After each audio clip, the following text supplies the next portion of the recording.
ඩ ඇවිල්ලා ගෙදර ඇවිල්ලා නාලා කරලා ඇඳට ගියාම ඔයා කෑවද අද මහන්සිද කියලා අහන වචනය ඇතුලේ අයියේ මාර එකක් තියෙනවා. ඒක ගොඩක් තියෙනවා. දැන් මහන්සියක් තිබ්බත් මචං ඒක යනවනේ මේකට. දැන් ඇත්තම කතාව අපි වැඩ ඇරලා ගෙදර යනකොට උස්සයක් දාන කනකොට අම්මා අනිවාර්යෙන් බත් එක විදලා කන්න.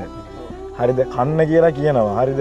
ඒත් අය ගොඩක් ගෙවල් වල අම්මා තාත්තා කොල්ලට 20 ප්ලස් වගේ වෙනකොට ළඟට ඇවිල්ලා අහනවා දුන්නට තියෙන ප්‍රශ්නේ මොකද්ද? අපිට මොන වාහනේ දාන්නේ? එහෙම අහනවා අයියේ අපිට වැඩිය දැන් අපි ඉන්න ලෙවල් එකට වැඩි උඩ ලෙවල් එකේ ඉන්න දෙමව්පියෝ අහන උඹට මොකද්ද පදින්න ඕනේ වාහනේ සල්ලි බීන් අරන් හරි. ඒ කියන්නේ රැත්ති සැටි සල්ලි දෙන මිනිස්සු. රැත්ති සැටි උපන්ගේ සල්ලි කියන්නේ අයියා අපි. අවුරුදු 20 විතර උඹට මොකද්ද පදින්න ඕන කාර්යය? අන්න බර්ත්ඩේ එකට මොකද්ද ඩිපෙන්ඩර් එක? විතර එක.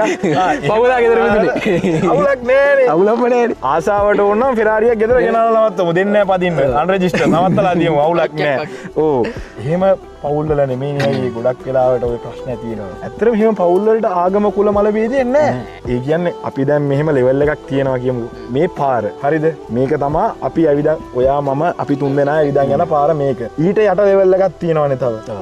මම කාටවත් අපහාස කරනවා නෙමෙයි අයියේ. අපි කන බොන විදිහේ පන්ති පාන්තරයට වැඩි අඩු පිරිසක් ඉන්නවානේ ඇත්තටම හැම රටකම ඉන්නවා. අපි මධ්‍යම පාන්තිකයෝනේ. අපිට වැඩි ඉහළ ප්‍රජාවක් ඉන්නවා. ඒ ප්‍රජාවට අයියේ ප්‍රශ්න තියෙන්නේ සල්ලි වලට විතරයි.